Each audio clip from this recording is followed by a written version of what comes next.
Could stand in the middle of Fifth Avenue and shoot somebody. Donald Trump is taking aim, and this time it's for real. In an April interview from former Attorney General Bill Barr, where he was asked if he remembered a time when Trump called for a leaker to be executed. And here's what he told CNN. Alyssa Farah Griffin, who was Trump's communications director, posted yesterday and said that you were present at a moment when Trump suggested executing the person who leaked information that he went to the White House bunker when those George Floyd protests were happening outside the White House. Do you remember that? I remember him being very mad about that. I actually don't remember him saying executing, but I wouldn't dispute it. I mean, it doesn't sound. The president would lose his temper and say things like that. I doubt he would have actually carried it out. But he would say that on other occasions. You said the president, the president had I think people sometimes took him too literally. Oh, you wouldn't take him literally, but you're not denying he said it, because you know he said it. We've all seen Trump the coward who talks like this. I don't know if I'll do the fighting myself or if other people will. But acts like this. But remember, Bill Barr is culpable. Bill Barr lied about the Mueller report. He protected Trump in a way that defied his responsibilities as the Attorney General, or an American, or a basic human being. Barr is responsible as anyone is for the insurrection because he could have stopped Trump, who was repeatedly spewing outrageous lies that were and are dangerous and unconstitutional. And that's Barr's job, to protect the Constitution. And oh yeah, he's still voting for him. He would say things like similar to that in occasions to blow off steam. Oh, you mean like he'll get rid of Roe? That's just blowing off steam? Griffin went further, saying Trump had called for executions multiple times. And Bill Barr kind of danced, said, I don't recall that specific instance, but there were others where he talked about executing people. And I'm like, how you rationalize that is a person fit in sound judgment to be president of the United States. They're reading the tea leaves. They know there's a very real chance he's going to be president again. And there's not a lot of glory or victory in being right, but being on the wrong side of Trump. So, Gene, let's get this right.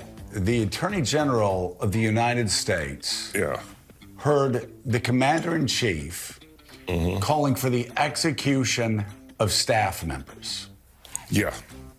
And then when he is asked about it, after he's made clear that he is going to endorse for president the man who's calling for the execution of staff members, because I guess Barr is shocked and stunned by Joe Biden's student debt relief plan. That's where they always run to. Oh, well, if you think January 6th was bad and calling for the execution of staff members are bad, what about Joe Biden's 3-tier plan? Okay, to the point of hiding in the White House bunker. It really happened. And Trump's shame is why he took Milley and crew across the street to pose in front of the church with the Bible. Trump's little mushroom had shrunk up inside Tiny Finger's body, and he used this photo op to pretend he was a man. Does this look like a man? Remember, this is the same guy that asked, why can't we shoot protesters and fire missiles into Mexico and then deny it? Almost immediately, the president begins, shouting. He was talking about invocation of the Insurrection Act. But at the time, the public didn't know exactly what the president was asking for. He also, as you say in the book, in your opening page,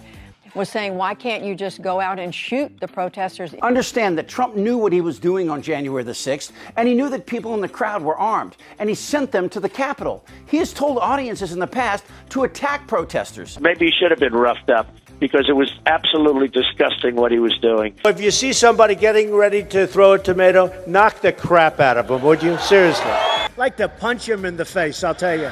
So knowing this, imagine Trump as president with his deteriorating state of mind.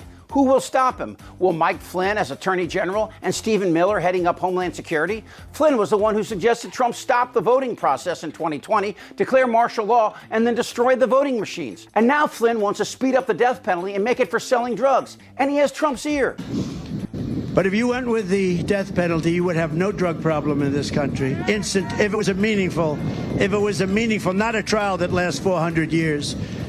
Like China, I was with President Xi. I said, do you have a drug problem? No. He didn't even know what I was talking about. He's got 1.4 billion people. I said, do you have a drug problem? He goes, no drug problem. I said, how do you do that? Essentially, he said, the death penalty. They call it quick trial. They have a trial, and it's quick. And Stephen Miller, this little freak, he worships Trump. Donald Trump has an encyclopedic memory of his speeches, of the agenda, of the policy plan, of what the mission is for whatever we're talking about and whatever we were doing on a given day in the West Wing. That an illegal alien, and you just... And now he wants to deport 11 million Hispanics and make it impossible for anyone other than white, wealthy Europeans to come to the U.S. Give me you're tired and you're poor who can stand on their own 2 feet and who will not become a public charge. Okay, so maybe Trump is exaggerating to rile up his base of Walmart greeters. But remember, Trump wanted to execute the Central Park Five even after they were exonerated. This is a real thing. The President of the United States just said we should execute staffers for leaking. Yeah. I mean, what Barr says is so laughable, and what Alyssa said is so chilling that we actually have Republicans, so scary, we actually have Republicans that are going to go out and endorse a guy who called for the execution of fellow staff members and then claims he doesn't remember it. This is insane. Again, we find ourselves wondering what happened to our country, and more specifically, the Republican Party. As Joe Scarborough said, how can people like Haley and Barr, who have recognized the danger that Trump poses, still vote for him? What I've said is we need to have mental competency tests for anyone over the age of 75. I put my priorities on a president who's going to have the backs of our allies. No, I would not protect you. In fact, I would encourage them to do whatever the hell they want. Biden has been a catastrophe. I will be voting for Trump. Here's what I don't understand, Republicans. What has Biden done or even proposed that would overshadow a coup, an attack on the Capitol, or proposals for violating the Constitution? And do you really think Trump will leave in 2028? President for life, that sounds good. You said in the starkest terms, we will be voting on whether to preserve our republic in the next election. You think this is a vote about whether or not we still have democracy in this country? It certainly is, you know, and Donald Trump has told us exactly what he will do. He will not abide by the rulings of the courts. He will certainly appoint people to office, whether or not they can be confirmed by the Senate.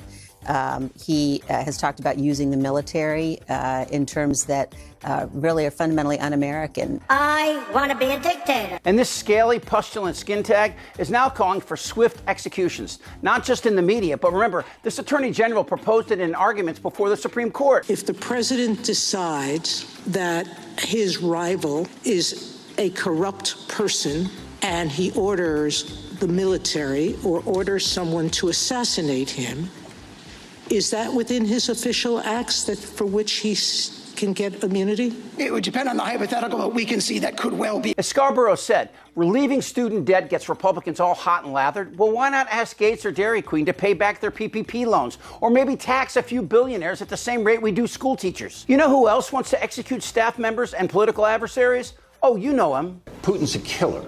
A lot of killers. We got a lot of killers. Why you think our country's so innocent? We should stop calling November 5th an election, because it's not. Trump will lose the popular vote by 10 million people, but it won't matter.